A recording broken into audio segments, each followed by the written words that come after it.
Here we are in Ways and Means. I hope everyone had a good lunch and floor and all the things. Thank you for your fantastic floor report. We are still April 22nd to 25. We are working on S 327, Act relating to economic development. Rick, if you want to come on up and take us through the bill.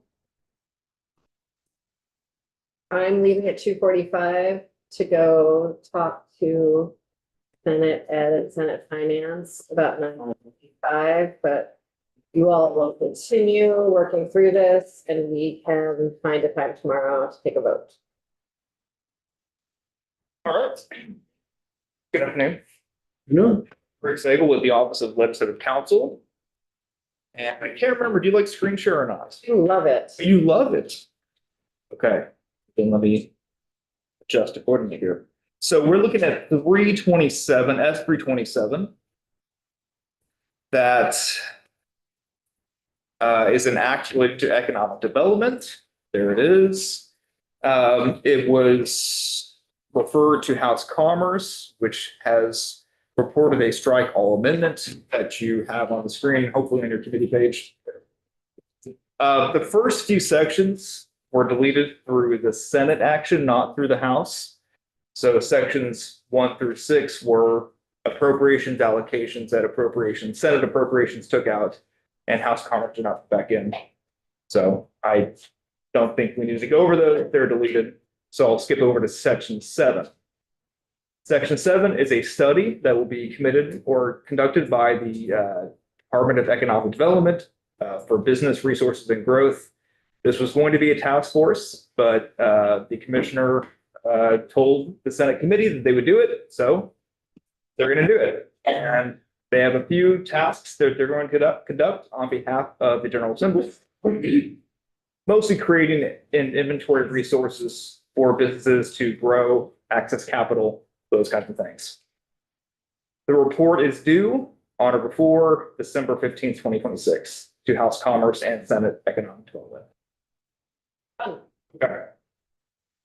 Section 8, last year, the General Assembly passed into law the Convention Center Task Force. This bill amends that task force in a couple of ways. It adds one member to the membership, and that is the president of UVM or their designee. So there'll be 8 people instead of 7. It extends the deadline for the final report to December instead of November of this year, December 1, 2026. It pushes back their existence from December 1, 2026 to July 1, 2027, in case there are questions next session for the group to address about their final report. And they will be allowed to meet more than 6 times. Currently, they're maxed out at 6, and I believe they've already met those 6 meetings. So striking through this part of the law will allow them to meet more than 6 times. They can meet 1,000 times if they wanted to. However, they really love convention center discussion. However, for reimbursement purposes, the current language limits it to 6 meetings for reimbursement. This would be updated to 14 for both legislators and non-legislators. I think Pat Titterton's going to come when he's out of appropriations to, I believe his testimony will be that they have not requested any reimbursement from this task force, even though they've met 6 times. So he will provide that testimony in case you care. Okay, section 9 is something you may care about. So the Senate committee and the Senate and the House Commerce Committee decided to repeal the prospective repeal of veggie. So you can see this area of law has been amended several times since 2016 to where you keep pushing back the sunset. The most recent sunset is January 1 of this coming year, 2027, I guess this next year. The bill here would strike through the repeal of the repeal, which means if you like this language, veggie would live on indefinitely. So that's the current bill. Okay. Section 10A is We'll come another, back to veggie, everyone. yeah, I was waiting for a dramatic, okay, something. Let's do that whole bill. All right. I'm going, Rich. Okay. Section 10A is the culinary and hospitality study. This is it was initially was going to be specific to a culinary institute from the Senate side. House Commerce has kind of opened it up a little bit more to be culinary and hospitality education. So the Department of Labor will conduct this study to determine educational opportunities for these areas. If there's something that the state can do to increase the availability of post-secondary education in culinary arts and hospitality. Also fun. So they will work with the Chamber of Commerce, which you can't force the chamber to do anything. And I told the committee that they're not a state entity.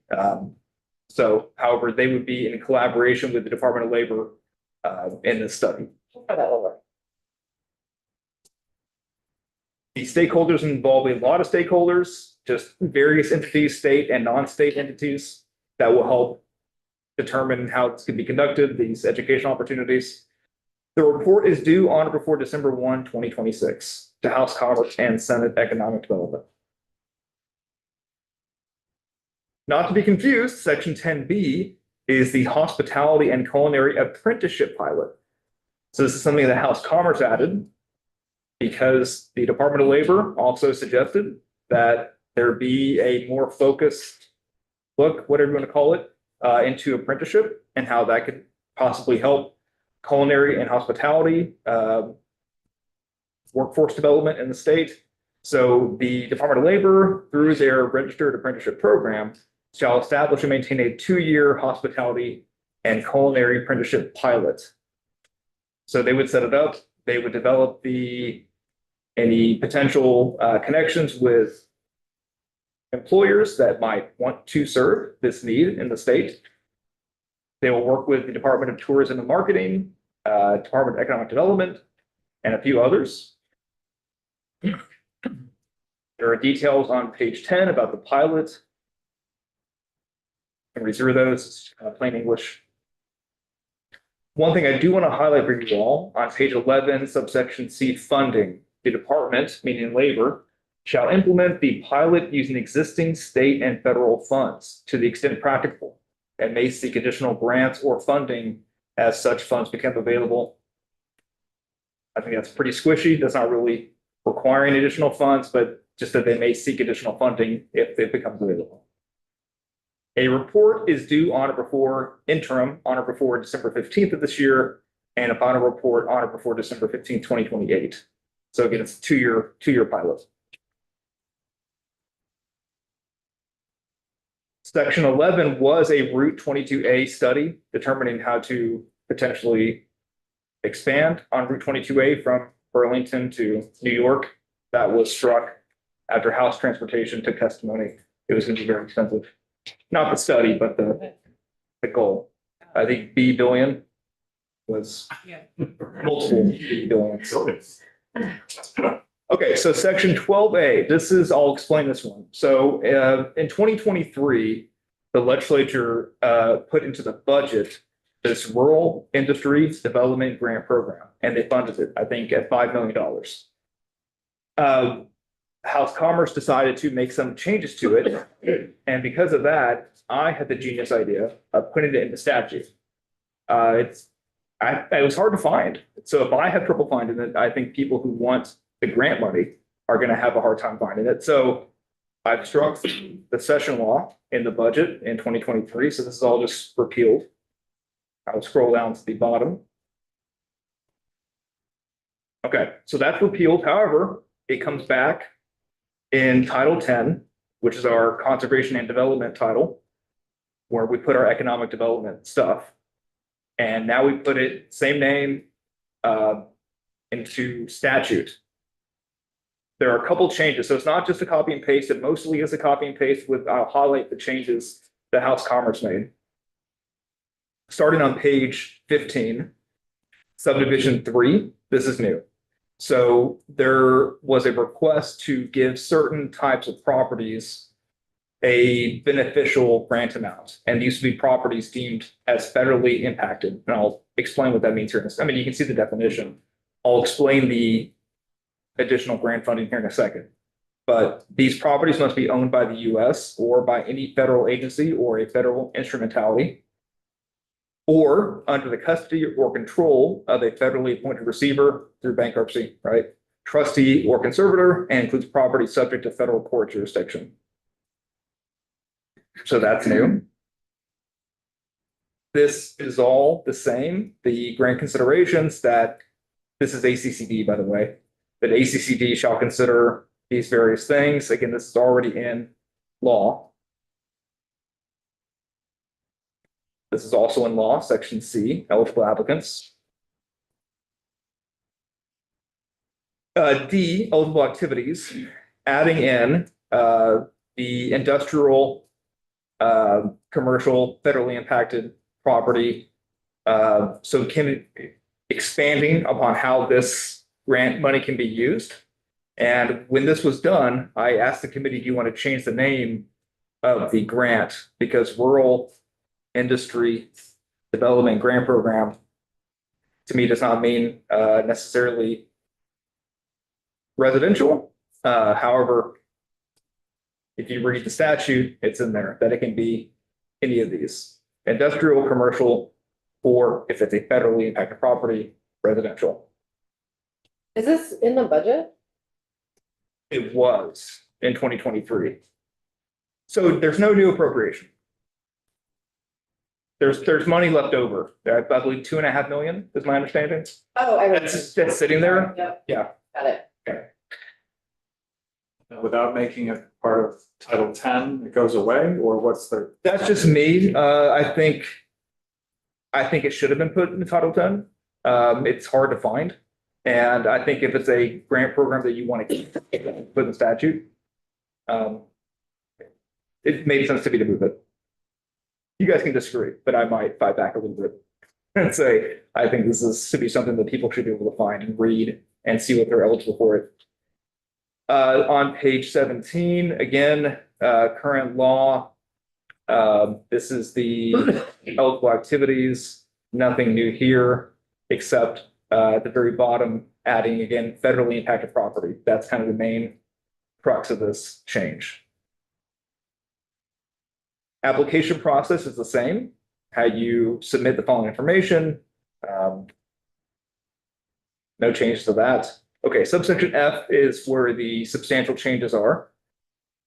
So currently, the award is either the lesser of 1 million or 20% of the total project cost. That's what's in the budget, 1 million or 20%. So this would increase it to, it would still be 1 million or 50%. So it's the lesser of those two. So if your project cost is $1 million, your award would be 500,000, right? Because that would be 50% of the total project cost. If your total project cost was $10 million, then your award would be 1 million, right? Because, made my math right? Yes. How does this relate to the land bank that ACCD is working on? Don't know if it does. Through my work, I didn't make that connection. Okay. Can I get back to you on that? If you don't have to. It's okay. Land bank? Yeah, it's in somewhere in ACCD. Okay. I think in DHCD, maybe in the CD part of DHCD. Within ACCD. I said that. I know, but I was You're just making it funnier? Okay. Land bank. And yeah, and there's people who, there's someone whose full-time job it is to work on that, I think. They came here. Their name is in Administration right now. Okay. And I think it's because we told them to do it in statute at some point, probably session law, but I'm not sure. Does that summarize everyone's? Okay, Good, yeah. great, okay.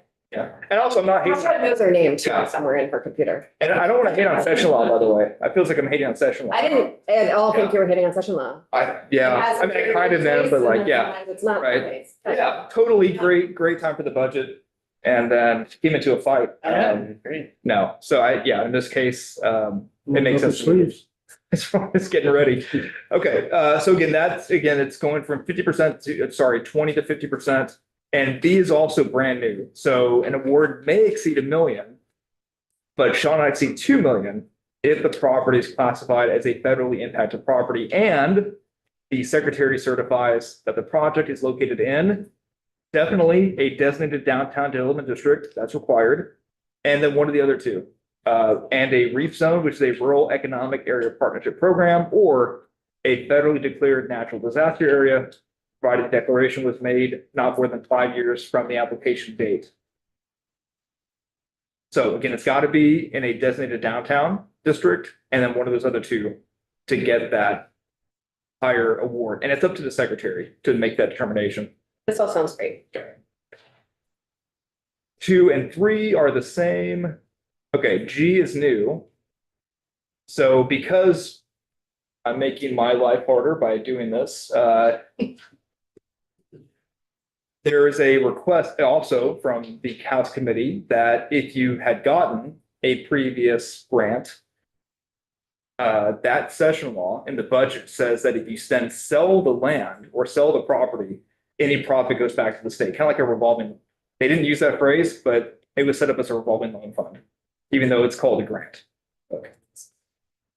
Problematic, right? But that's the way it worked. So in this case, there have been 4 of these grants issued, to my knowledge. Did you call David Hall to like complain about things I will. he did before you arrived? No, I didn't. I would never complain to him. But you're right, he is to blame. Yeah. No, See, I would call him in. you should, yeah. No, I'm not going to, I think you should. I think the chair should call him. I'm not going to, but this is fun. Okay, So that current law, session law in the budget says that if you sell the property, any profit you make must go back to the state.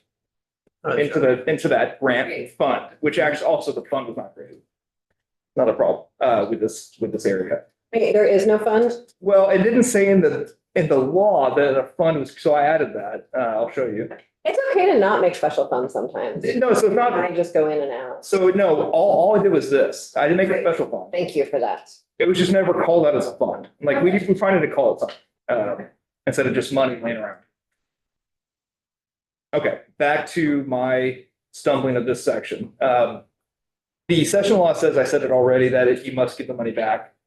House Commerce did not like that. And the bill now says that if you have that deed restriction, that you must return the principal or a percentage of your profit is void. So those 4 awards that have been distributed, if they do have that deed restriction from the grant, that would be void. It would not be enforceable. H is also new.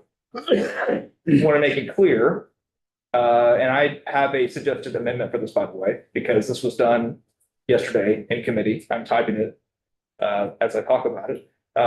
Is that there was a request that if a person who had been previously awarded a grant wants to retroactively get that 50% instead of 20%. So this would allow that to happen. So, the person, they get the award, and let's say their project cost is $1 million. So they get 200,000, right? 20%. This would allow them to get 500,000. But then subdivision 2 says they can't get an increased award. So I have a suggestion to clean this up. Because there was a misunderstanding as to what the intent was of this request. So if there's going to be an amendment, I have a suggestion to fix this. And the fix would be to not have this subsection. At all, H. Yeah, it's up to you all, but I think the committee was confused and I was confused about what they wanted. They thought the way that it worked was not the way it actually works, this fund. Something about getting reimbursed for expenses. Okay, any questions about that very clear walkthrough of the grant program? Okay. Yes. I have 2 questions. One maybe for down hall or something like that, but the culinary apprentice pilot, over the years that I've been here, from time to time, there have been discussions of apprenticeships and pilots. Were you aware, maybe I need to ask the committee where it came from? if they're tagging on something that's been tried in the past, or if this was something that they came up with through working through the bill. And if you don't know the answer, I'll ask. Well, we have the reporter of the bill, Representative Duke here, that may be able to help with that. For the record, Abby Duke, Representative Brown. So this is, the Department of Labor is interested in doing a pilot for a registered apprenticeship. So it is not built, it is building on the registered apprenticeship model that they Okay. use for other professions, but they have not had a registered apprenticeship for culinary or hospitality. So the idea is that they want to stand one out in a location. Okay, that's very helpful. Very good. And then. Yeah, like on the industry development grant program, so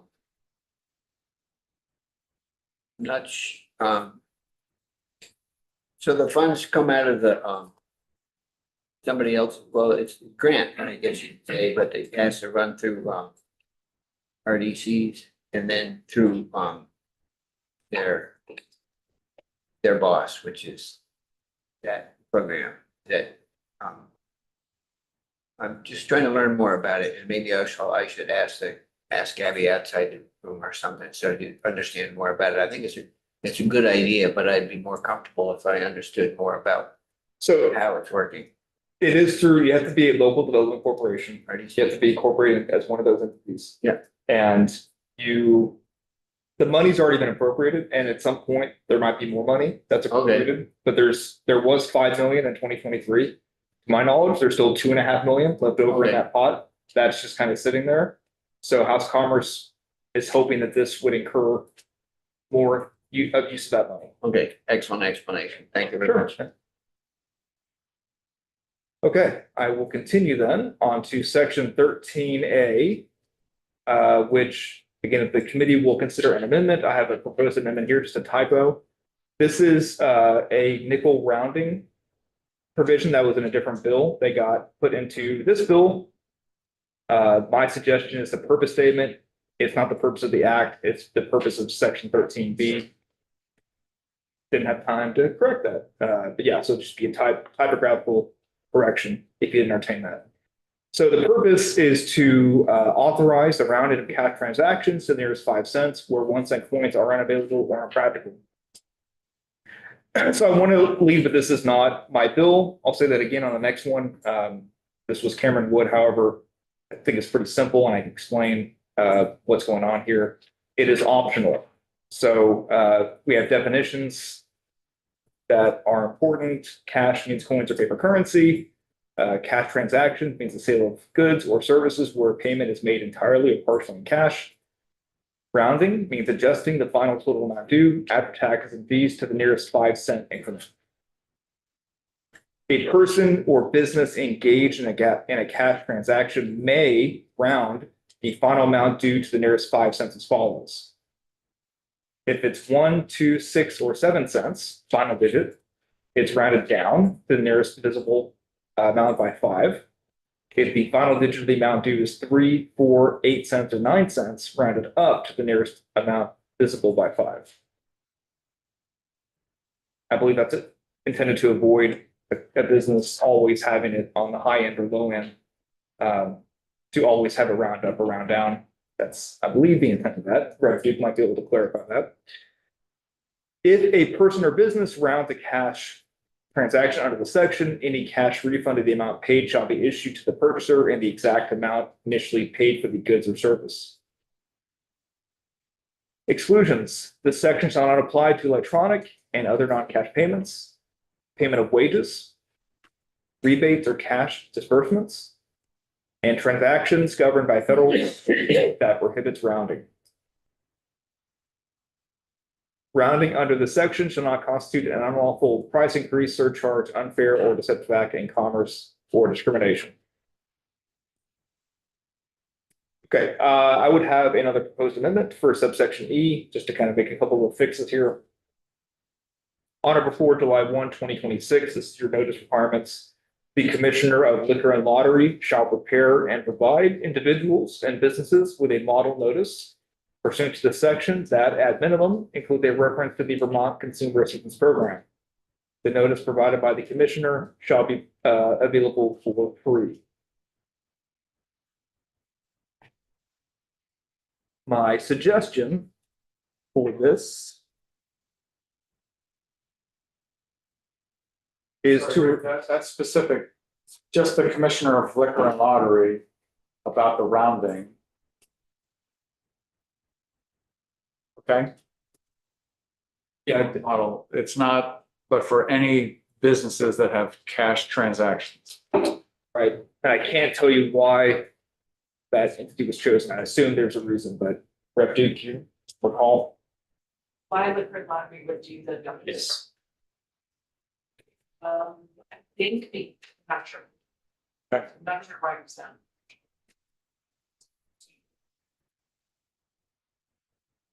So my recommendation would be, and again, this was kind of done the last second, it's my mistake removing this phrase at minimum. So instead it would see with a model notice pertaining to the section that also shall include a reference to the Vermont Consumer Assistance Program. And you can maybe see what you think when I draft it. Second instance here, and also another proposed amendment if you'll take it. Number 2, a person or business rounding transactions under the section shall post the model notice developed pursuant to subdivision 1 of the subsection.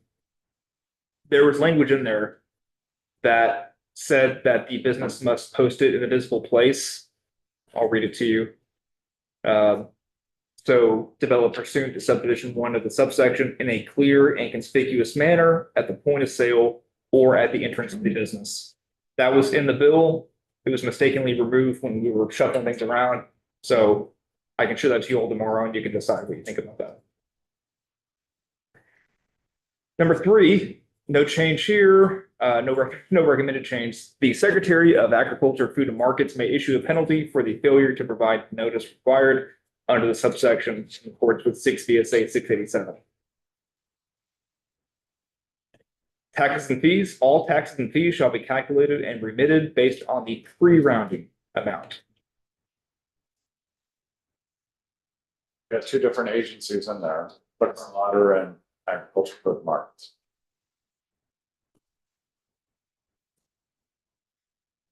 Okay. Next, we have the CPACE program, which also was not originally my bill, but it got put in. So now, I have ownership of it. It is S-138, if you want to follow the history of S-138. Passed the Senate, and I think it went to House Energy and Digital Infrastructure, and then House Commerce put it into the Economic Development Bill.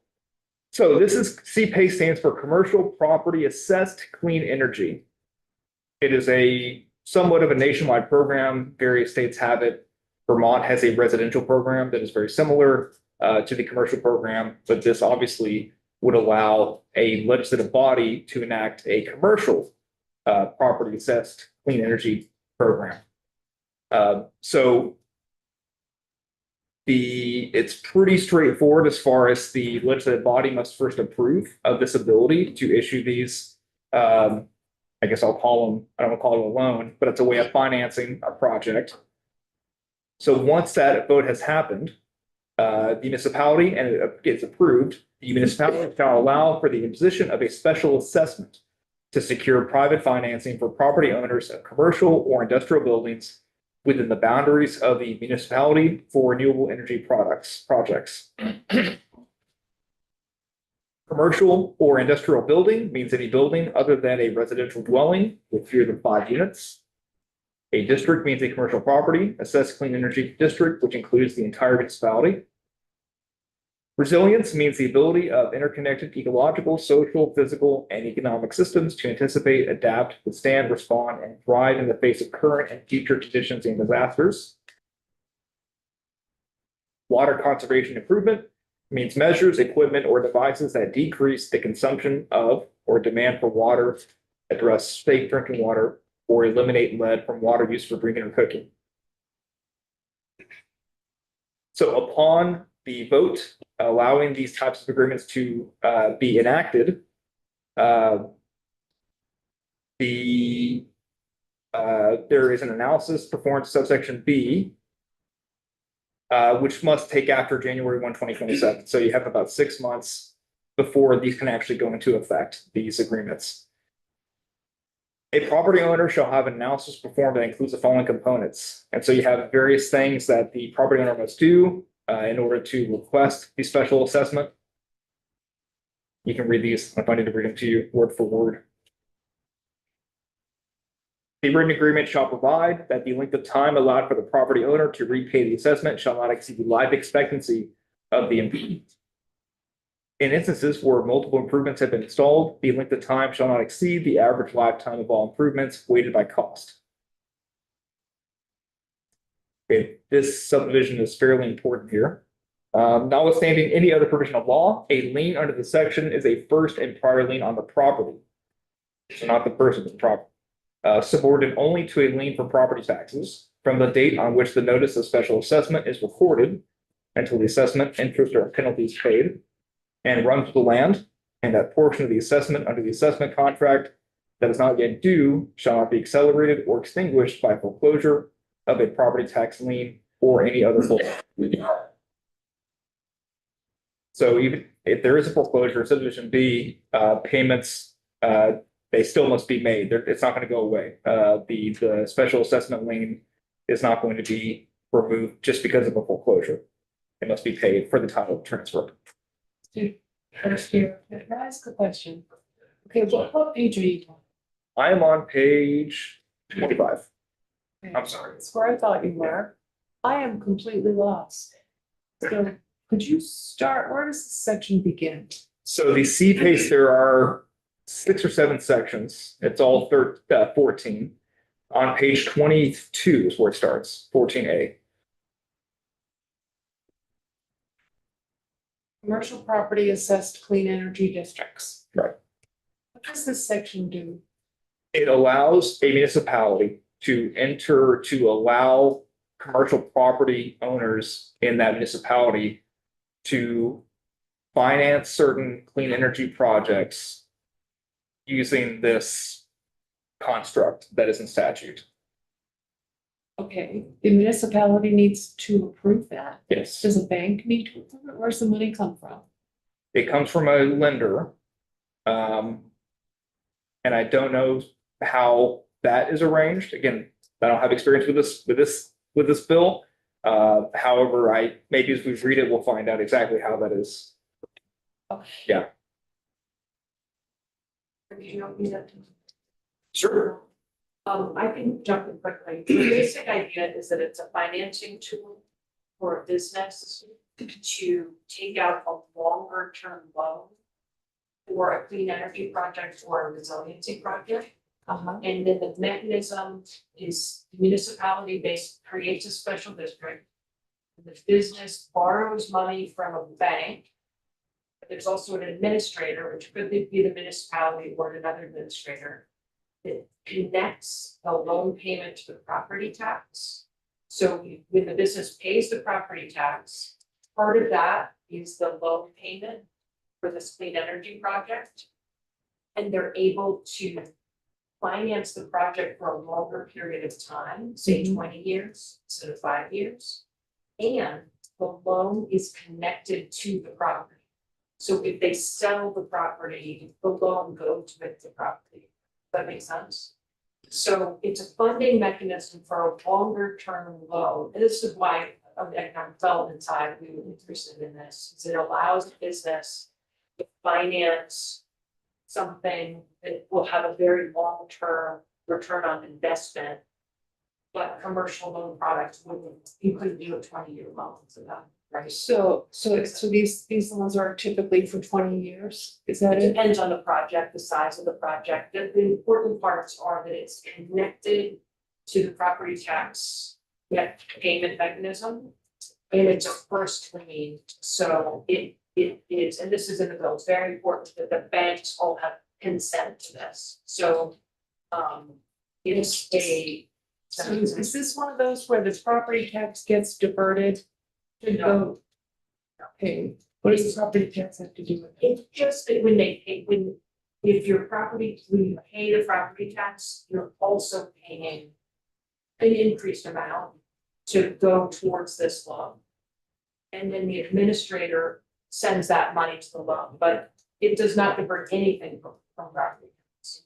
Okay. And it doesn't impact property tax. It is just a mechanism to tie the loan to the property Mhm. so that, the lien, so that loan can go with, it. So the property is securing the loan for the life of the loan. Would show up in the property tax bill that property receives. That's right, it would show up in the property tax bill, so this property tax bill would be property tax plus the loan payment. Yep. And then the property owner pays it, and then the loan payment goes to the lender, and the property tax payment stays with. Representative Holcomb, you still have a question? Yeah, I think- actually, I'm curious about this because I think one of the challenges of some clean energy technologies is that the rate of development is so fast that often the life cycle isn't a long, like 15 or whatever.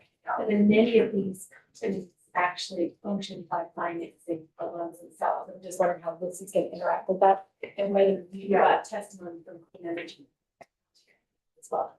So energy, House Energy did it.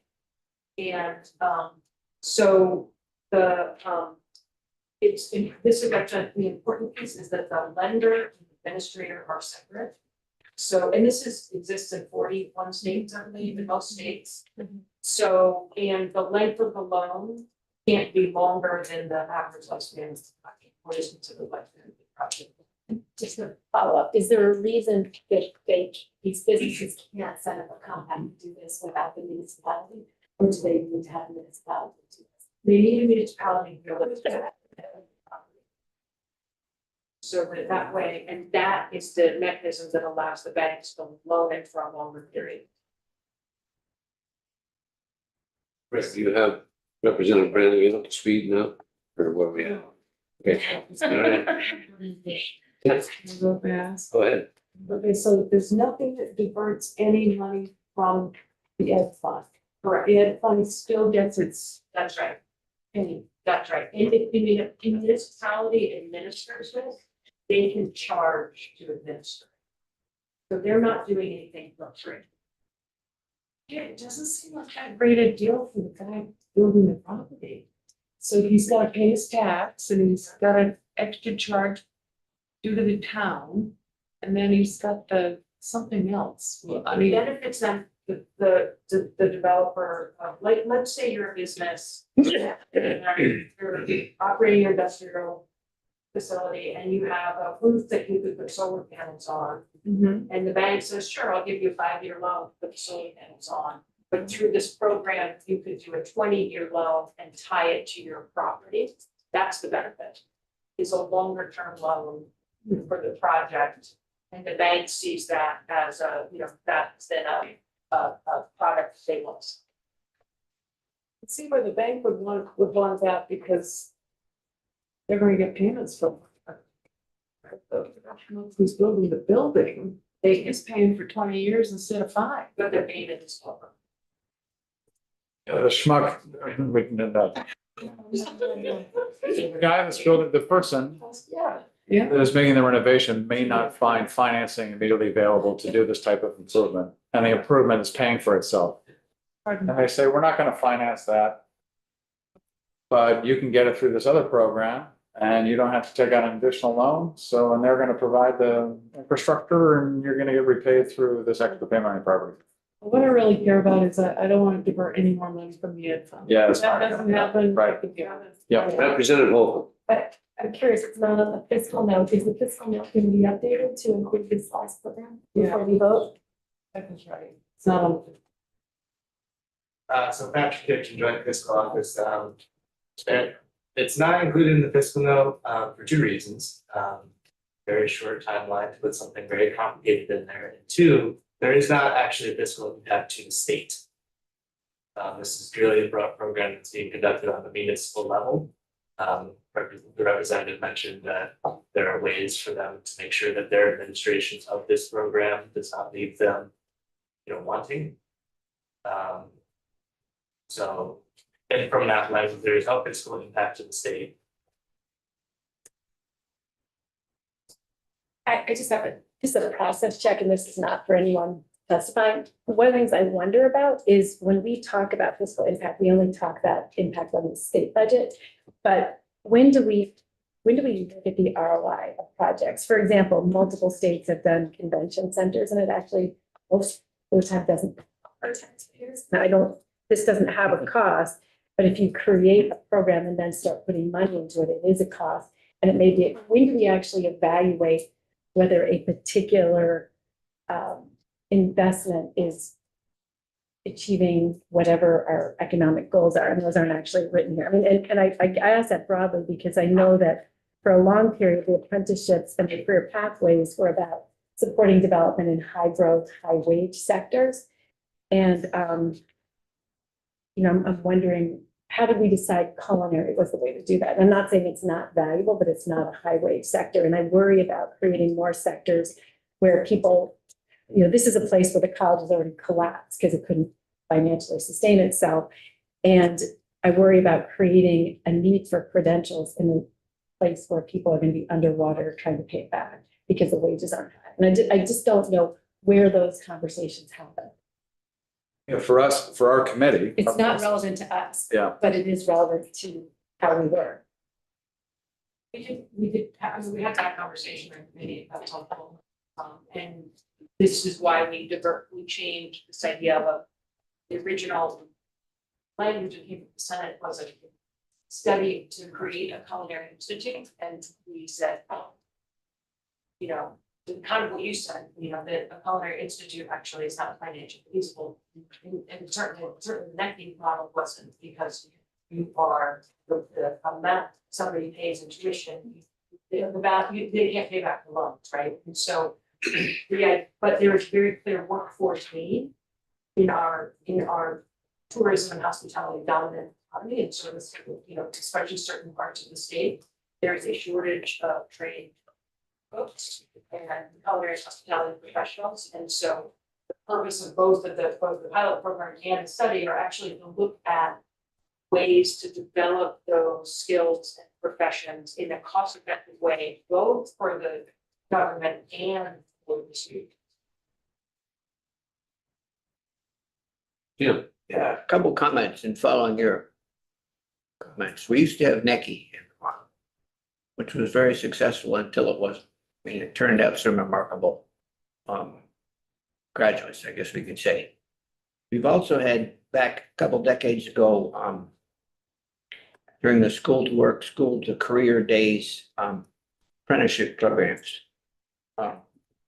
Some of them were centered around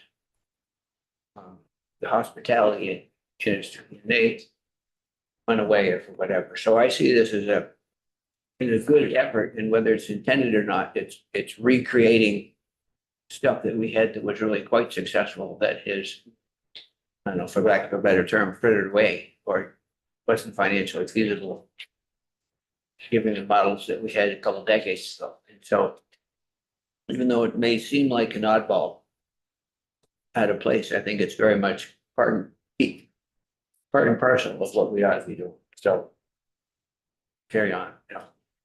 Representative Page. Just a quick question. Do we not any longer have these culinary and hospitality programs within our high schools with career centers? Yeah, great. So are we reinventing the wheel here? So we have, so that is why BACTED and CTEs are an important part of that study.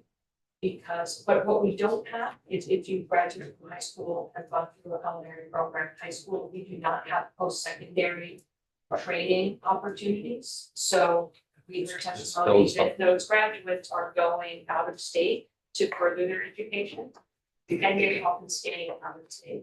So the idea is, and we had it was Judy from CCP who was very helpful talking through some thoughts about how do we utilize infrastructure that we have, that's, for example, in CTE centers, and also apprenticeships, and also look at what are the certifications, what are the pathways for post-secondary training, not necessarily institute, right? We're not even necessarily a degree, but what are the post-secondary training pathways, how can we do a better job of, training those people for the jobs that exist? Great. Okay, back to me. Back to some pace. Yes. Okay. So I'm on page 26. We're in subsection C, the written agreement between the municipality and the property owner. A capital provider shall disclose to participating property owners each of the following: the risks associated with participation in the program, including risk of the failure of participating property owners to make payments and risk of foreclosure. The provisions of subsection H that pertain to prepayments of the assessment. The notice of an agreement shall include at least each of the following: name of the property owner as grantor, the name of the municipality as grantee, the date of the agreement, and other details common in contracts. Prior to entering into the written assessment contract, the property owner shall obtain and furnish to the municipality a written statement executed by each holder of a mortgage or deed of trust on the property, securing indebtedness in their sole and absolute discretion, that consents to the assessment and indicates that the assessment does not constitute an event of default under the mortgage or deed of trust. The combined amount of the assessment plus any outstanding mortgage obligations for the property shall not exceed 90% of the appraised real property value.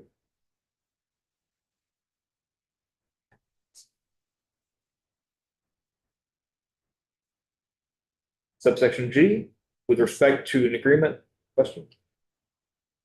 Question. Go ahead. So who's holding the paper? This, is it the bank? Well, there's a capital lender, right, who is. I guess that question I'm not the best to answer, right, as to how that works behind the scenes. The town approves of the entire process being able to take place. And they can either be the administrator or they can hire an entity to be the administrator of the program. The lender offers the loan through property tax, a property tax basically lien. So might be a. On line 10 here on page 26, it says the name of the municipality as grantee. Isn't the grantee person who's holding the liability? Right. Am I right on that? Bridget, I don't know. You're a banker, right? It's not, I'm sure that there, it's a investment banker, but, it would depend on how all this is organized, so I'm learning. I would think in this concept, the name of the grantor is that the person that's allowing a lien on their property being given to the municipality. They receive the lien. Okay, I'm gonna stop it. We're gonna talk about this tomorrow, right? Yeah, yeah. I'm tired. It's the end of the day. I do not get this at all. I have a feeling like there's something here that I shouldn't like. Okay. It's such a shock. The first look, somebody to stick up for him. But he's doing this voluntarily though, right? It's not like a stormwater assessment or something where, you know, there's flooding and like. We have sort of an involuntary one, if you will, in our neighborhood, where, you know, the town says you had to do more stormwater in a specific neighborhood and we kind of had not much choice, but to agree, this is something different. So this is something that the business owners would want, and so they're opting into something. They don't have to do it if they don't want to. Yeah, that's true. Okay, so It's a tool for them. I'm gonna stop asking questions. Jim, you have something? Yeah, just comment. Sorry, Okay, go ahead. tomorrow, no, I'll pick this up tomorrow. I may have said this the other day, but I think I thought it, but didn't say it, that the first case legislation that we passed here was when Margaret Cheney was my district mate, and she was very interested in PACE as a, at that point, fairly simple way of finding extended timeline on financing of solar projects on individual properties. And since then, the concept has been used a couple of times and it's become considerably more sophisticated. And this bill is certainly an example of something that's more sophisticated, a little more complicated. The principle is the same, though, as Rep. Kimball has been saying, it's mechanism to provide a longer timeline for a loan for a renewable energy project. And in concept, I support it wholeheartedly, and like other members here, we're trying to learn the particulars. To the extent that it's Ways and Means jurisdiction. It seems that Rick, you and the Committee of Jurisdiction have thought it through pretty carefully. But by necessity, it gets more complicated every time we try a new iteration. I might request that even by Ellen Chakowski, who followed the bill in the Senate Okay. and knows the Gotcha. committee, just Okay. be fair to you all. I know the words on the page. Okay. That's about the extent of what I know. And it might help to have some background of why the Senate passed it, what happened in House Energy, why it gets into Congress. I think Rep. Duke was able to speak a little bit about that, but I think Ellen would be able to give you a better picture of what's going on here. And is she? Ledge Council. Council, sorry. Yeah. It's used in other states. You can look at what other states experience. It's not a new tool.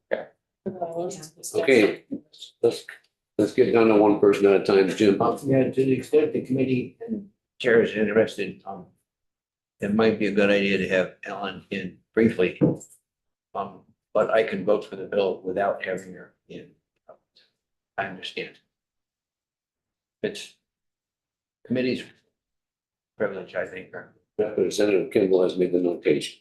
Okay. Thank you. Okay. All right. We voting on it tonight? No, When Representative Duke comes back, can we ask her to speak to the rural industry development grant to you? I'm trying to figure out if they couldn't extend the resources. How do we decide whether to just keep it going or divert it to a higher ROI economic development? when she comes back. Come back. So I spoke about subsection F, the combined amount shall not exceed 90% of the appraised real property value of the property. Subsection G.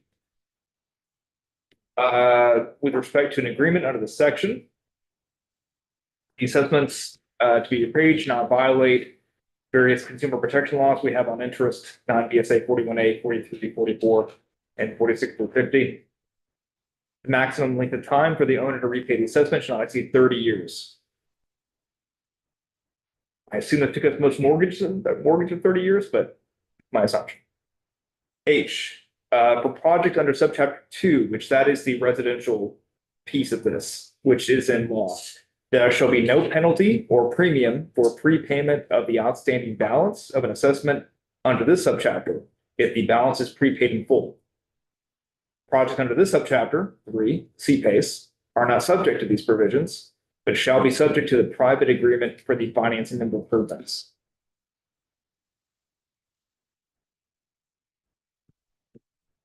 Property may be eligible for financing if otherwise qualified improvements were completed and operational not more than 36 months prior to submission of the application to the program. Waivers to the 36-month requirement may be granted in the sole discretion of the program administrator. Okay, so 3277, we're still in the same subchapter. Now talking about the administrators of the program. An entity that administers the Commercial Property Sets Clean Energy Program, or CPACE, shall be referred to as a program administrator. You can either have a municipality, a public agency, or a private entity be a program administrator.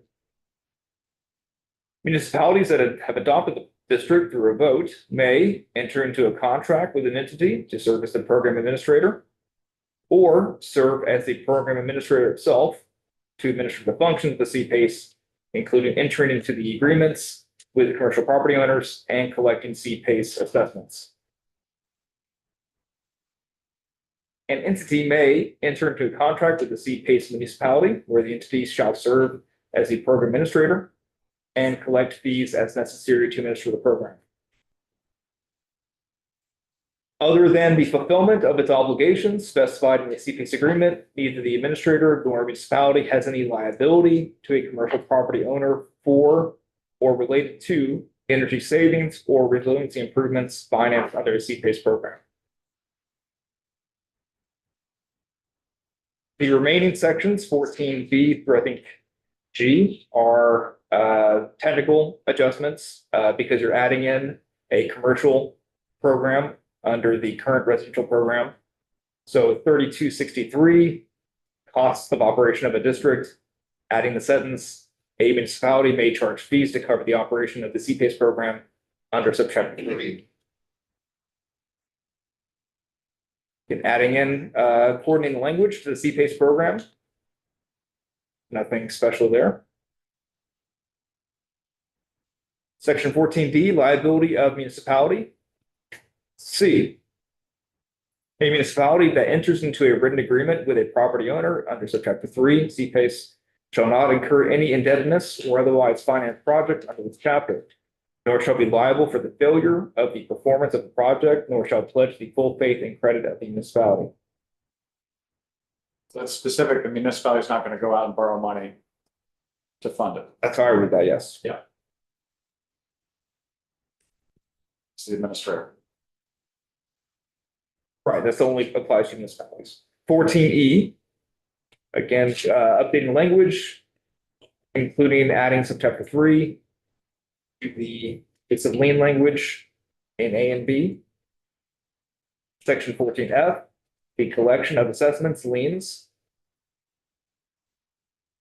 Adding in this sentence towards the end, a lien for an assessment under subchapter 3 shall be exempt from the provisions of this section and upon receipt of consent from lenders pursuant to subsection 3276E of this title shall not be subordinate to all liens on the property in existence at the time the lien for the assessment is filed in the land records. So again, this is under the residential program, adding in the language for the commercial program. On line 14 of 15, upon receipt of consent from lenders. So if there is already an existing mortgage on it, they have to agree to allow it to become. Yes, and there's language in here that dealt with that too.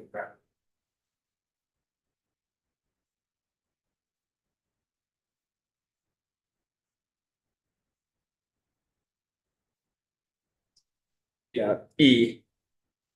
Prior to entering into the written contract, the property owner shall obtain and furnish to the municipality a written statement executed by each holder of a mortgage or deed of trust property in their sole and absolute discretion that consents to the assessment and indicates the assessment does not constitute an event of default to the mortgage or deed of trust.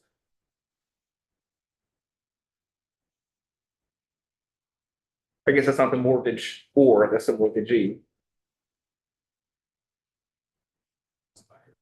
Representative Maslin.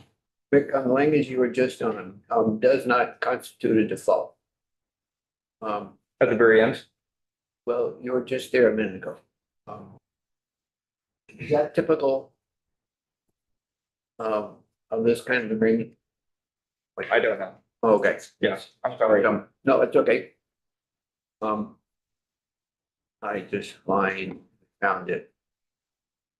Not being a banker or a financier, qualification of something, but language on deed or companies wouldn't constitute a default is unusual, that's all. Charlie, maybe Kendall. The condition of the mortgage is that the mortgage remains in first place and is not subordinate to other deeds. And so it constitutes default if you allowed someone to get in front. Okay. So this is where it's a written agreement saying, yes, we're not. That makes sense, thank you.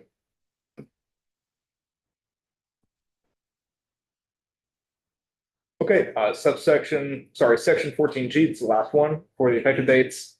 We are in the exceptions in 9 VSA 46. Obligations incurred for commercial property system energy projects, sorry, with the reading language here.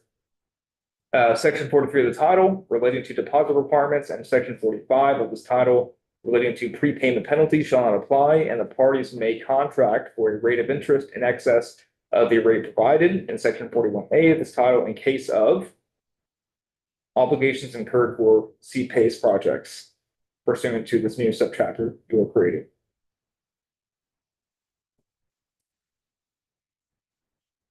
So there's a lot to unpack in this. Yes. draft That just not just CPACE, but the nickel rounding, you've probably spent some time on that. And I'm thinking even with veggie, because it removes the sunset from a tax credit, and we typically have a sunset on a tax credit program, so we'll need to discuss if a 5 or 10 or no sunset is required. Yeah. I've got a question. Is there any language in here that makes sure that this program is offered evenly around the state, not like one particular county? CPACE program, Yes, so any municipality can vote to do it. right. Yeah. There's no incentive or there's no, yeah. And one developer get on board and take off and use up the whole program. Well, there wouldn't be any using up of the program. Are you saying in each municipality? Or I guess I don't understand the, Well, let's say it in one county. in one county, okay? I mean, I don't think so. I think if a municipality decides to open itself up to these types of agreements, the municipality still has to agree to each project. It is one of the parties to the agreement that must be part of that agreement. So I don't think there's any issue with one developer or one town getting some kind of monopoly or some kind of, I think that's what I understand your question to be. Nothing in the bill would seem to stop or encourage that. But, Complicated words too. Given the extraordinary workforce shortages right now, veggie is employment expansion. What's the impact of investing in creating new jobs when we already don't have enough people for the jobs we have in state? A great question for the committee of jurisdiction on it. I would say that we've got in statute $10 million credit or limit on the amount of veggie grants that can be awarded on a yearly basis. We haven't bumped up against that in a long time. So there's not that many new veggie applications right now because of what you just said. Yeah, and so again, my question is the opportunity cost. Like, what are we not doing because we're doing this? It's just a good question. I can't answer it, but yeah. The average cost of the state is about $1.7 to $2 million a year around there. But this is our total economic development investment. Isn't there a committee that runs veggie, Yes, a head guy? that's Them in or the head guy in to answer those questions. if we need to, because it's Vermont Economic Progress Council and Yeah. Joe Hartley-Ban. Jessica, yes, of course. Sorry, Jessica. And we do have a report on our page, I think, from them last year, from a veggie report. But so the question on, Rick, for the CPACE. Yeah. Even though you're not the one who drafted it. Yeah. Is there any liability to the municipalities? There's no liability to the state, and there's no liability to the municipalities as you described it. So the liability, you mean financial? Yes, You know, the lien runs with the property.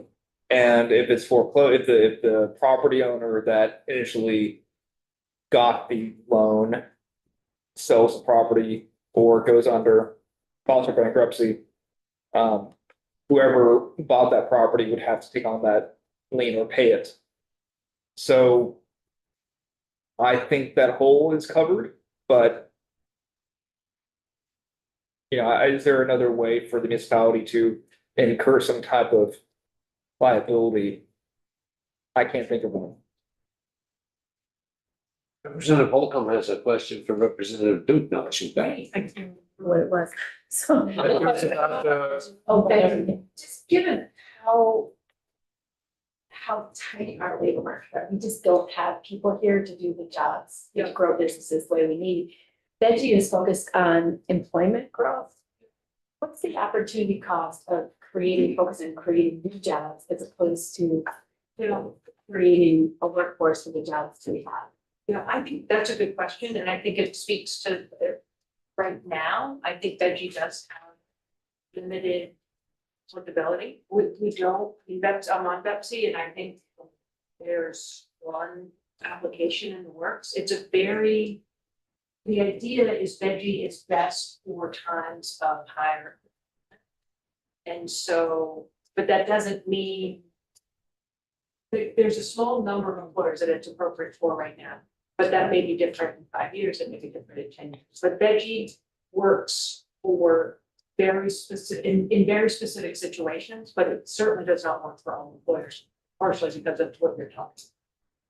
So did the committee discuss, given that we have, and I'm not questioning whether Yeah. Betsy does a great job with Yeah. the parameters that we require them to follow, but we are tying up revenue for economic development in this program. Did the committee discuss other uses of that revenue that might be more appropriate to the particular moment So- that we find ourselves in, which is Yeah, can't find hands? yeah, understood. Yes, so what we have talked about is that there are likely other economic development programs that could be more appropriate for this moment, but nobody has come forward with them. We asked in the report from DED to identify gaps in programs and identify gaps in what businesses need. And but also what we discussed is this only ties up revenue if there's an appropriate project. So I bet we eliminated $10 million and it's 2.2 million. I think that goes to show that there's very limited projects that work right now for Veggie Award. And so my hope, I think our committee's hope is that for next year, there will be some ideas of economic development programs that would fit the needs of businesses that we want to see. For example, we hear from manufacturers who struggle to finance more equipment, especially equipment for automation, not to replace jobs, but to improve jobs and to improve profitability and improve their ability to compete in their market. We do not have a program right now really that works with that. So there are some ideas that for the future, but in the meantime, our committee's thinking is that Veggie works really well for a very small number of projects, and it's not an appropriate project, and if it's not, it can extend the revenue, it's not. That's the thought process. Betsy. Okay. On that one, yeah, and likewise, when you're out, the rural industry development grant program, the explanation was that we haven't expended those funds, which is why this is not an appropriation. What are the changes that were made in that program that you think will lead to expenditure this time around? As opposed to the opportunity cost of doing something different? Yeah, understood. So by increasing two things. One is by increasing the percent of the project that opens up more potential projects. And then the other piece is really, we heard specific, the other piece is increasing the award to a full grant up to, $1 million if it's a federally impacted property. And we heard testimony from two projects specifically that this could be appropriate for. One is the Newport downtown, the empty lot that is like that because it's considered federally impacted property, and the other is the Montpelier Post Office. So that is the rationale behind those two things. And the idea is that money is not being deployed quickly because it's for 20%, and by increasing it from 20% to 50%, that could increase the uptake of the money. This is probably a Question for Representative Duke as well. I talked to Representative Marcotte about, I believe in particular, section 9, the repeal section there. And is that what you were looking for in the committee, that whole Sorry. piece about the sunset and the? Oh, section 9, Yeah. yes, I mean, our committee's position is to, that, so that, that you can just, That's good. So it was just a little confusing the way it was. it's very confusing with like repeal over repeal. Right. Yeah. You're good. Yeah, Okay. yeah, Great. so that was what the sentence in the Senate bill that came over and our full support. Okay. Thanks. We have more questions for Rick, because we could also have Abby sit. There. Sorry, go ahead, Jim. Representative Maslin, do you want to ask Abby a question? Yeah, not a question for Rick, but I think, Is it a question for Abby? no. Does anyone have any other questions for Abby? Question. It's, we had, I think it was. Who is it a question for? I know I just jumped in, but I'm trying to get everything clear again. Okay, in my own mind. Question for the committee. Okay, so let's hold it for a minute. Okay, I'll Okay. to do that. Okay, questions for Abby? Representative Duke, excuse me. Thank you, Representative. Found some information today. On the Convention Center Task Force, what information did your committee review on this? And just in terms of I think you're just studying feasibility, but if you study feasibility, is the assumption that you're going to be coming back next year with an ask for the state that's financial? And if so, what was the evidence that you looked at with respect to the return on state investments in convention centers? Gotcha, so, so the committee, so the task force met, which I'm on, met 6 times this past year. And the committee reviewed the report. There's an interim report that the task force submitted, which is on our page, so you can see that. It was really, the big takeaway from that report was that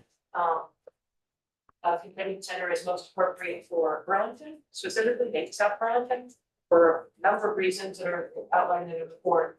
And the idea of a performance venue could be appropriate in multiple, there's a number of, that is not necessarily in Burlington. I would say that was the biggest, we came really focused on what is the need, where could it be? Started getting into a little bit into the financial feasibility. But the purpose of the task force for the second year is to really look at financial models, financial feasibility, where would the money come from? It is very clear from testimony we got from a number of convention centers around the country that convention centers they do not pay for themselves directly. Okay, so that you need some kind of an entity, some kind of a funding structure that pays both for the building of the convention center and the ongoing running of the convention center. And so the next phase of the task force is to look at funding models, whether if that could conceivably, I would say it would not mean an appropriation from the state most likely, but it could mean the state allowing a funding mechanism to occur, whether it is a surcharge on hotel rooms, whether it is some kind of tourism district. In most states, convention centers are funded and run by counties, which we do not have. And so that's the other piece, is that we became very clear in the task force, this could not be a municipal run entity, this has to be a regional, whether it's the state or a region that creates a way to fund it, because and then again, there's financial analysis being done that Vermont, the Lake Champlain Chamber is working with a consultant separately, funding and paying for a consultant, Huntington Partners, to do feasibility and financial analysis of the convention center in Burlington. And that includes what are the tax implications, if this convention center happened, what would be the resulting increase in revenue from hotel rooms, from taxes, from a variety of sources, and from economic activity where the convention center occurred. So it's really more, not so much about saying what would the state investment be, but what are potential things that the state could enable to create a regional or statewide funding, ongoing funding for the project. Does that all make sense? Thanks. Before we turn to Pat, I have a question about the rounding language. I'm sorry, I don't know how much time you want to spend on the rounding language. Did it align with the NCSL model guidance on rounding that was issued earlier this year? Oh, Because I did not drop that. who drafted the rounding? My colleague Cameron Wood. Okay, I'll check in with him about it. So certainly I can get back to you tomorrow, or even via email. I'll just ask him. It's fine. But Okay, cool. Love rounding. So glad that Commerce took it on. Thanks so much. Okay, let's hear from Pat.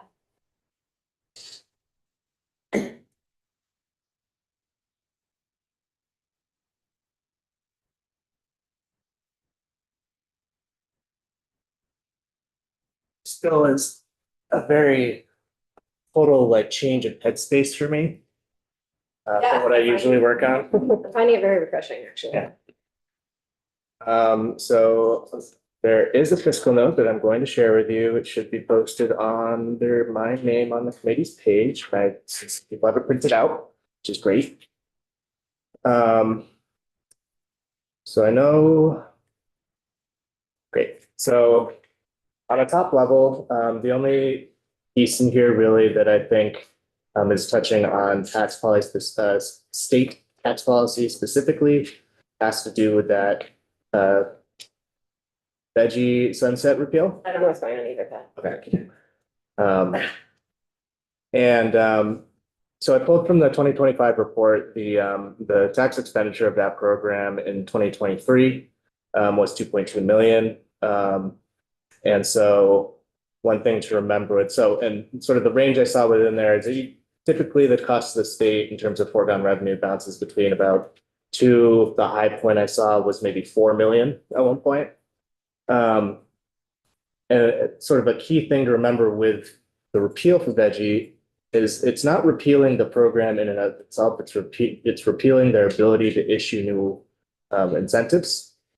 So it's not like repealing this program would erase anything that's already been awarded. So there would be sort of a tailed effect, and over time, if it were to, if they were not allowed to grant any new awards going forward, it would sort of slowly ramp down over time. So that was the only piece that had like a direct sort of tax implication to state revenues. There were a couple of areas, and I'll just note that, so the business resources and growth inventory study, there's no per diem language in that section, so there's no cost for the per diem side of things. For the convention task force, they're granted eight additional meetings. There are 2 legislators and 5 other individuals who would be eligible for per diems. And Rep. Duke can attest to this. I checked in with Scott Moore, who helps legislators with their per diems, and the actual cost of per diems for the study group last year was $0. So if the 9.6 or the $9,600 that you see there is sort of the normal estimate we would do. Obviously, people have to ask for their per diems to actually receive them and for there to be a cost. So we are not asking for money in this bill for per diems because previous members chose to not vote per diems. I'm not sure. No, so they're still Okay. eligible to receive the, yeah, they're Okay. still eligible to receive it in this language. I can double check with Scott Moore again, but my understanding is that these costs can be accommodated by the legislative budget if they were to be incurred. The other thing that happens, and I hear you saying that this is covered by the budget, even if they're all fully taken. A lot of non-legislative members, it's there if their employer doesn't pay them for their time, but most employers pay them for their time. So that becomes a weird, just like a shakeout in estimates with per diems. So we do the estimate for the cost if everyone's taking the per diem as they would be eligible for, but in many cases, people don't end up actually taking them. So did just talk about veggie, and that repeal sunset. There is the culinary and hospitality education study, which you saw in here. Again, there's no enabling per diem language in here, so there's no per diem cost for that study. The Hospitality and Culinary Apprenticeship Pilot Report.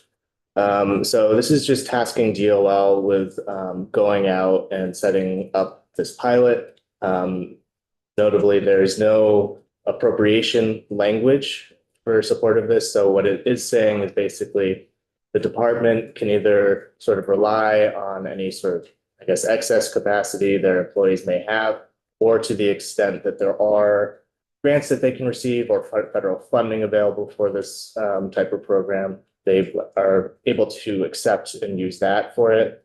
And it's tasking them with coming back with a report about how that process sort of has gone for them. So that's another area where there's no change in fiscal impact for the state. The Rural Industry Development Grant Program, as Rick probably told you, this is moving the language from from session law into statute. And it, as Rep. Duke mentioned, there's two things that are happening with the awards. Currently, grants may not exceed $1 million or the lesser of $1 million or 20% of the total project cost. That's being changed to the lesser of $1 million or 50%, with the caveat that if they have hit the $1 million cap, but are in a federally affected area, they can go up to $2 million in terms of the grant. It's my understanding that there is some money still in this program for these grants. I haven't gotten back what the actual balance is yet, but when I do have that, I can provide the committee with it. And I do know that in the House construct, I believe it was $2 million was appropriated for this program. The nickel rounding.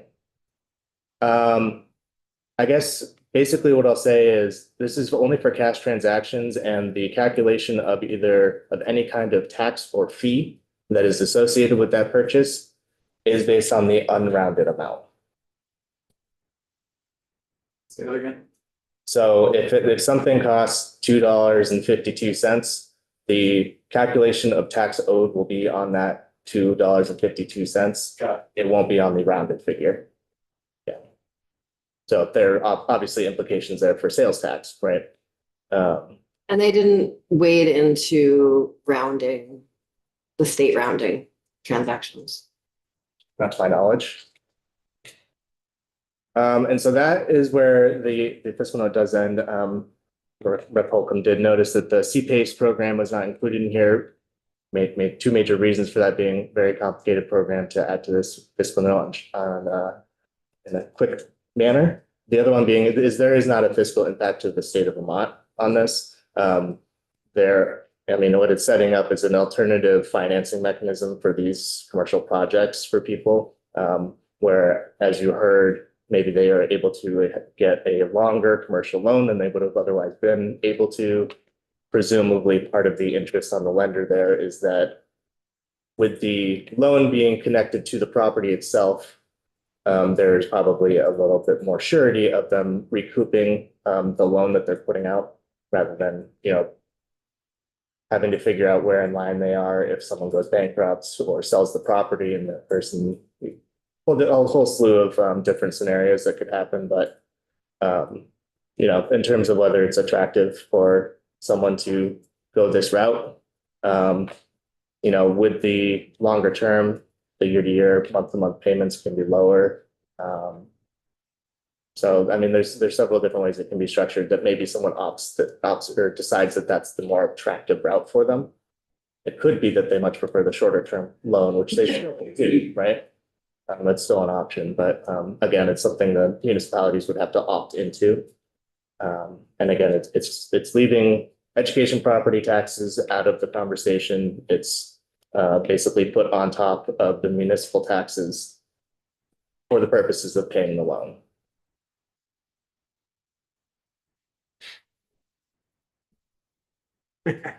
On to the municipal tax. Yeah, so it's not additive to the education property tax with which will go to the state, doesn't touch that at all. The municipality sets the municipal tax rate, and then on top of that amount will be the amount that the property owner has to add to their municipal taxes in order to repay the loan.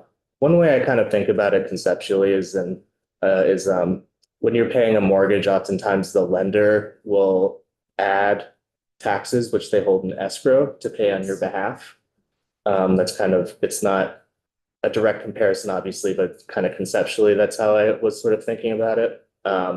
So really, it's instead of the person with the commercial property who takes out the loan, paying the bank directly, it's tied to the property, which is why you have the municipal property tax entering the equation.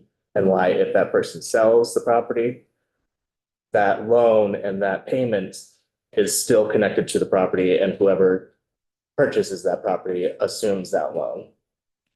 Okay, And presumably that would have to be something disclosed during the purchasing process. and so how does this affect the municipal tax? It's on top of, it doesn't change how much of the municipal tax the municipality is collecting for its, normal operating. Mhm. It's additive to that when you look at the person's tax bill. Oh, to the municipal tax. The town is just collecting it and then paying the lender with it. So it's basically the same money that the person who borrowed the money would be paying to the bank directly. But because it's tied to the property directly, the municipal property tax is sort of the mechanism that ties it there. So the I think- town is basically serving as the escrow agent to some degree? Conceptually, in my head, that makes sense. I Okay. would definitely encourage you to have Alan in to give you the more legal perspective. Thanks. I want to go back to Benji for a minute. I've been trying to, so having a sunset every 2 years is dumb and annoying for everyone involved. Appreciate the nodding from the benches.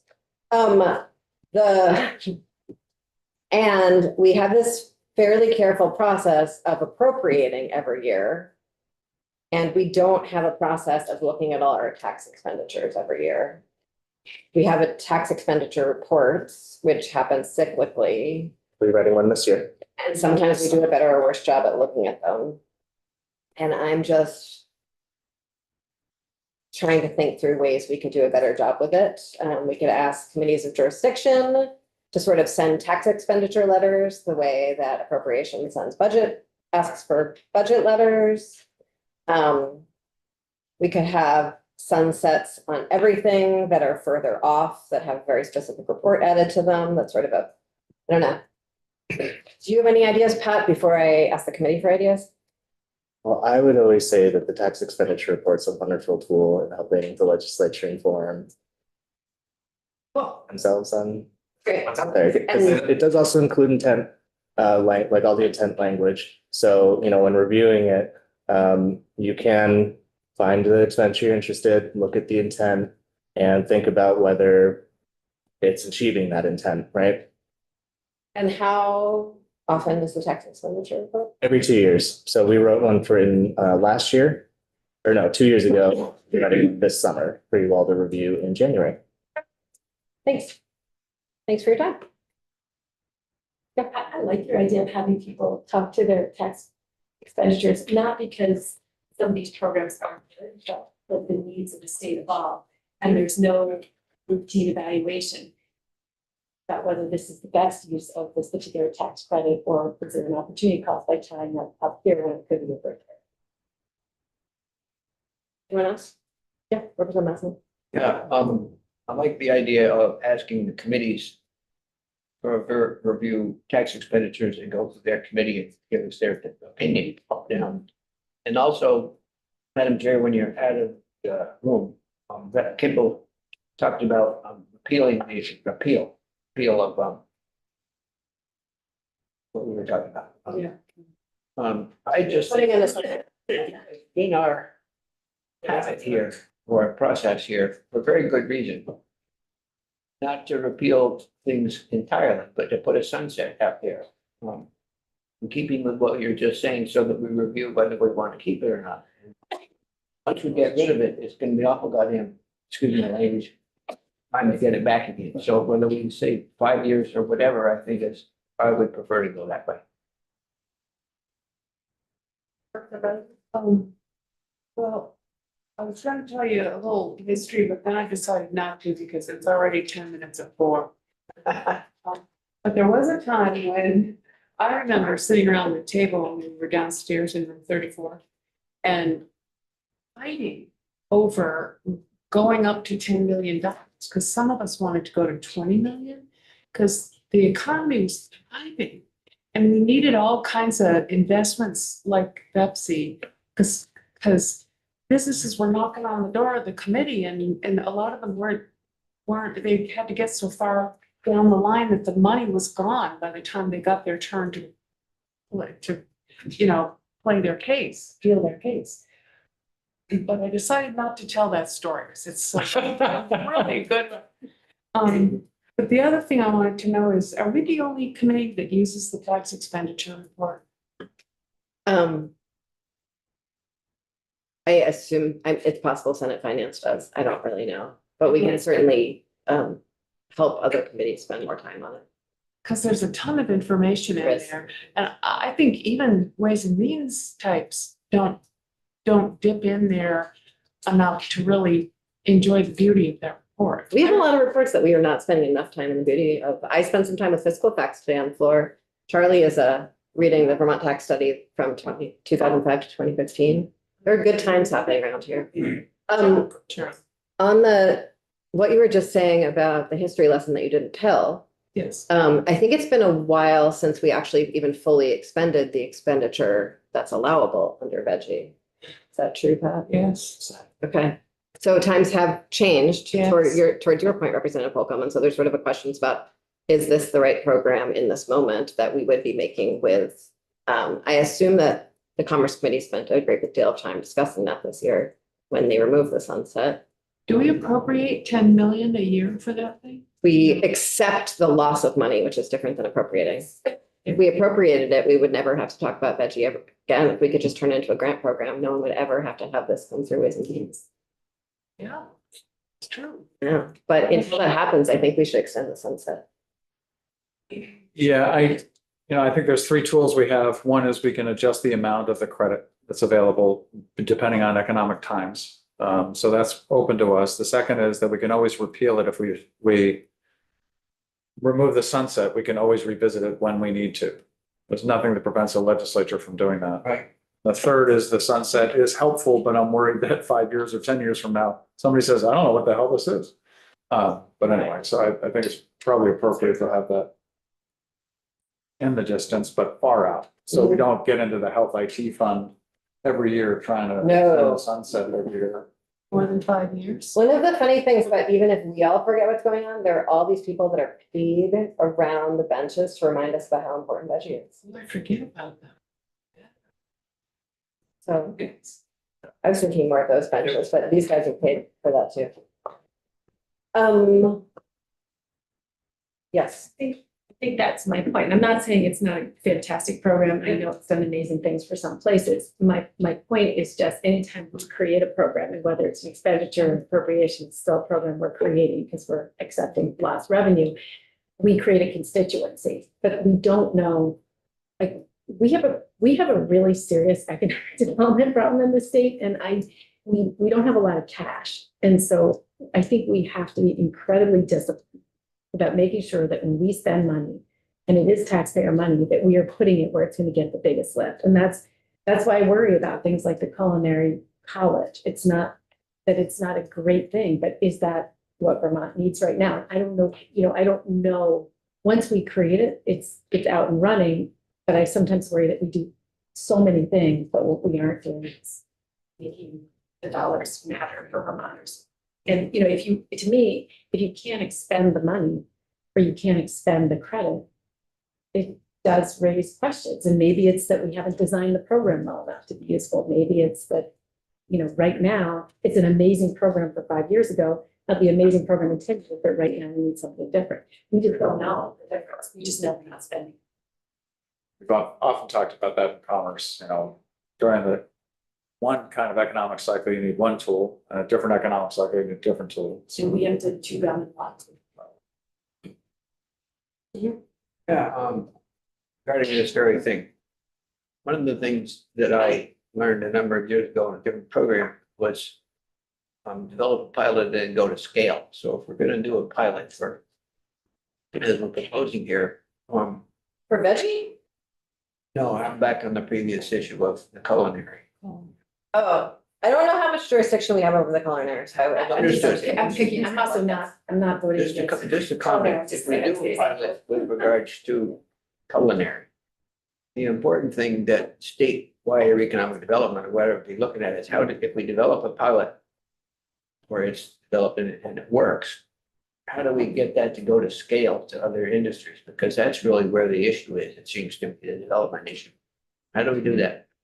Not our jurisdiction, understood, but I think one thing that's nice about veggie is it's definitely not a pilot at this point.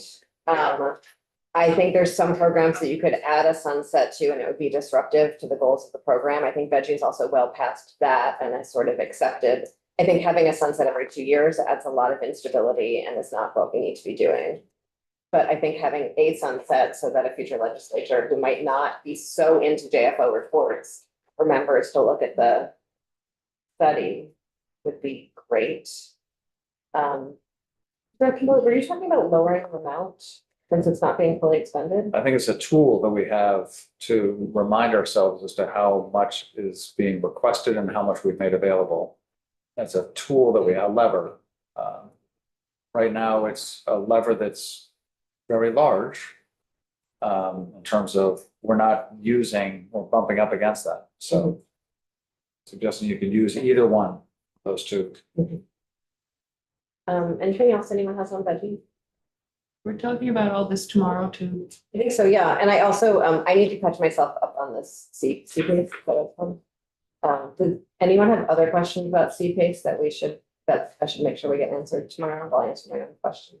I just need to hear the whole spiel again. It's. Okay. Charlie has no. Okay. And the only thing, and I don't know if we talked about this, I mean, it is a tool that will work well for some industries and is higher risk for some others, and I don't know if there's sort of a. I mean, I think the fact that it's optional, you have to assume that businesses are going to use judgment and decide to opt in if it's useful or not, if it's not, I mean. But is there a consumer protection? I don't know who helps people evaluate that.